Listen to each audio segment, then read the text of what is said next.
pre-trip inspection for CDL of Alabama.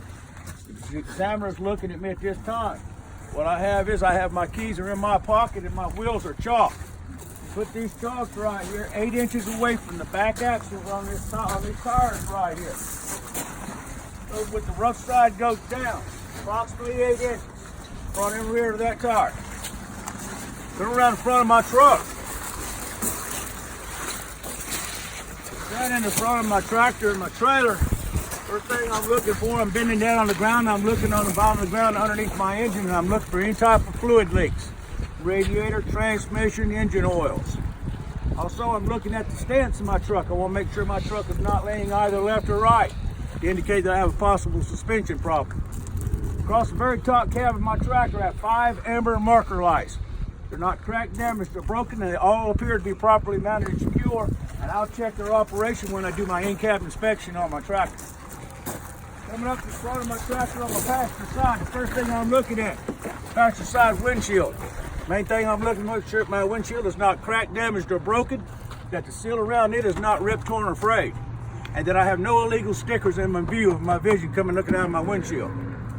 Right here, my hood latch. I make sure they're operational and they're working. Right here, this is my passenger side fender mirror assembly. All my bolts are present. They all appear to be properly mounted and secure. The mirror itself is not cracked or broken. The seal around it is not ripped, torn, or frayed. Down here, this is my passenger side headlight assembly. Main thing I'm looking at is make sure my lens itself is not cracked or broken. My headlight itself has 2 functions. It's a high beam and a low beam light. This is my amber marker light. It has 3 functions. It's a turn signal, full wave flasher, and a running light. Very front of my tractor, what I'm looking at is my front grille. All my bolts are present on my grille. My grille itself is not cracked or broken. I have an upper mesh and I have a lower mesh.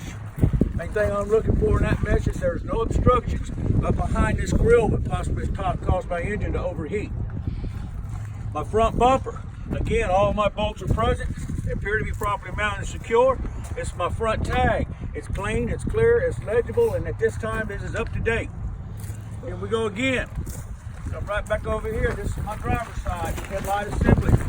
Again, the lens itself is not cracked or broken. It's clean and it's clear. My headlight over here also has 2 functions, a high beam and a low beam light. My amber marker light has 3 functions, a turn signal, full wave flasher, and a running light. Here we are again. My driver's side fender mirror assembly. Again, all my bolts are present. It appears to be properly mounted and secure. The mirror itself is not cracked or broken. The seal is not ripped, torn, or damaged. Again, there's my driver's side windshield. Again, I'm making sure it's not cracked or broken, the seal's not ripped, torn, or damaged, and I have no illegal stickers in my view again. Got to tell you on the other side also, these are my windshield wiper blades. I'll pull my blade out and make sure there's adequate tension against my blade and that the rubber on my blade is not ripped, torn, or damaged. Okay? Go around here and check my hood latch on this side also, make sure my hood latch is operational, and it is. We'll come around my engine compartment. Y'all watch out right here, guys. This is the correct way to open this hood on this tractor. You go and grab it, put your foot up here with your left foot up, and pull back, and pull that latch loose right there for me, buddy. Hands up. All right. Hold there. You hold it clear. If you push this hood with your right hand, you let it fall back. Don't let it drop. Those 2 little nylon straps, so this hood can hit you in your head. And also watch these mirrors. Again, what I was telling you about my windshield wiper blade, I'm going to grab a hold to it. I'm going to make sure it's got plenty of tension against it to hold it against my windshield. And my blade itself is not torn or damaged. First thing I'm looking on my passenger side of my engine compartment is my alternator. My alternator is right here. All bolts are present. It appears to be properly mounted and secure. I'm looking at my alternator belt itself. I'm pulling on it from the center. I want to make sure that I do have more than 3/4 of an inch of play in this belt, and that my belt itself is not ripped, torn, or frayed, and it has not flipped around, and it is on my unit. Right here, these are my positive and my negative power supply lines coming off my alternator. That's what feeds power to my battery. I'm gonna make sure they're properly mounted and secure. They're not cracked, damaged, or broken, and not rubbing up against anything. Right down here, that's my lower radiator hose. Main thing I'm looking for is abrasions, bulges, and cuts in it. I do not see any visual leaks. Both of my clamps are present, and they appear to be properly mounted and secure. Right behind this hose right here, y'all, is my water pump. A water pump is gear driven. All right. Again, I'm not seeing any visual leaks coming out of it. That's all you have to worry about on the passenger side of the engine compartment. Okay. Basic stuff, your alternator, your radiator hose, and your water pump, and that your water pump is gear driven. We'll come around here to the driver's side now. On the driver's side of my engine compartment. Watch how I do this, guys. I start high, I work myself all the way down this compartment, and I keep my hands on what I'm talking about at all times. Start off right here. This is my radiator coolant reservoir. It's clear in color. It appears to be properly mounted secure. It is at operational level, and I do not see any visual leaks coming out of it. Right below that, this is my windshield washer reservoir. Again, it's clear in color. It also appears to be properly mounted secure. And this washer fluid is low. It should be at operational level, and it's not. Up here at the very top, there's my upper radiator hose. Again, what I'm looking for are abrasions, bulges, and cuts. We'll make sure that my clamps are present and they appear to be properly mounted and secure. And again, I do not see any visual leaks coming out of this hose. Right here, this is my air compressor. Right behind my air compressor is my air governor. The governor is what tells my compressor when to turn on and when to turn off. It's usually between 120 and 125 on PSI. I'm looking at the lines coming out of it. Again, there's no abrasions, bulges, or cuts, and I do not hear any audible leaks coming out of my air compressor, which would be sound of air. All right. Also, my air compressor is gear driven. Very front of this air compressor, you can't see it, but it's behind that wall is my power steering pump. It is also gear driven, and I do not see any visual leaks coming from it. Right here, this is my oil dipstick. That's where I check my engine oil for my tractor. Pull it out, wipe it off, put it back in, pull it back out. If it is below the fill line, I would add 1 gallon of oil to my engine oil fill tube, which is right here. And this tube is held on with a safety chain to hold the cap in case it does blow out, it will stay with the tractor. Right here, this is my power steering reservoir. Again, it's clear in color. It appears to be properly mounted securely, and it is also at operational level at this time. This is my steering column. Main thing on looking at the steering column, make sure it's not bent, damaged, or broken. That does not have no more than 10% or 2 inches of play in a 20-inch wheel. Thank you. Okay? That's what I'm looking for, 10% or 2 inches in a 20-inch steering wheel. No more than that into play. Coming down from there, this is my steering gearbox. The steering gearbox, all of my bolts are present, and it also appears to be properly mounted and secure. While I'm standing right here, I'm going to look at my engine frame rail. If y'all look where the shiny, clean spots are on this truck, that's where you're going to be talking about, because that's when everybody's been putting their hands on it.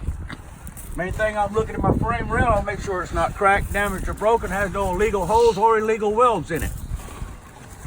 Coming back over here, this is my power steering hose itself, coming from my power steering gear.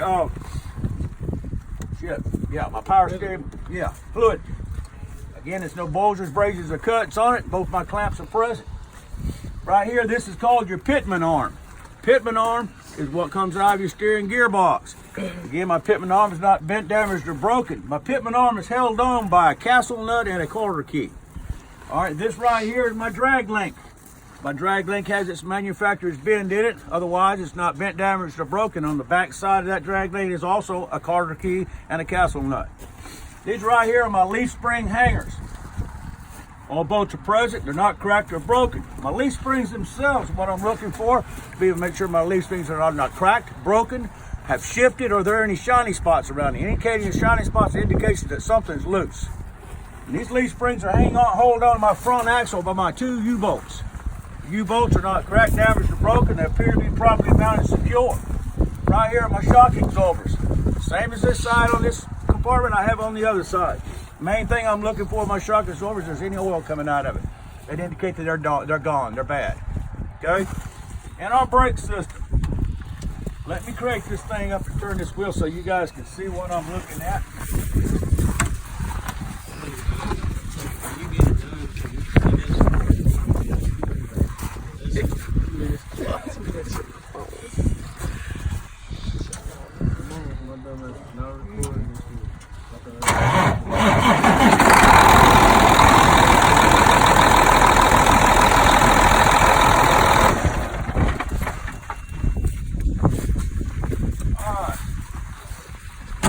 Here's your brake system right here, guys. This is what y'all gonna have to study and learn. The same thing on every one of these wheels, exactly the same.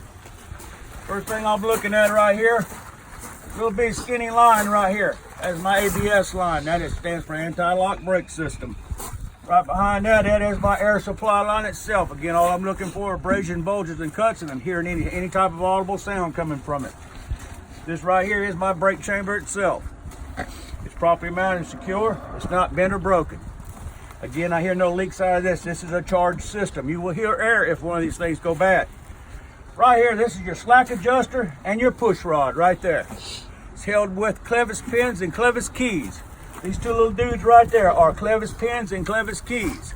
If I was to check my brakes to see if they're out of adjustment, I'd apply my brakes on my dash, I'd come out here and pull on this push rod. If that push rod moved more than 1 inch, my brakes are out of adjustment.